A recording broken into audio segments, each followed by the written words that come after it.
How can you keep corn from blowing down? I have this problem every year I plant corn. This is Cheryl.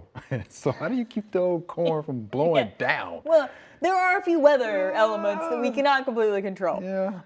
But I'd throw out a few ideas. Okay. One, of course, would be, if possible, you might want to change your row orientation so that you're not completely broadside. Okay. The other, is just a general horticultural disclaimer. Make sure that we're not over fertilizing, and having excessive growth.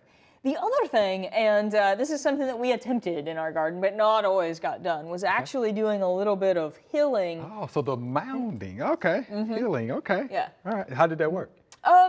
Yeah, it can work well because corn will continue to produce those additional prop roots. So if you provide a little bit more soil there around the base of the plant, it can have a little bit more root growth and root stability over time. So It can. Okay.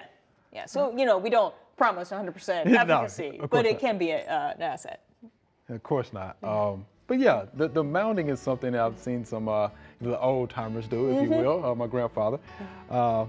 And it worked, for the most part. But yeah, changing up the rows, I think really helps as well. Thanks for watching. If you liked it, subscribe. We have hundreds of family plot videos for you to view.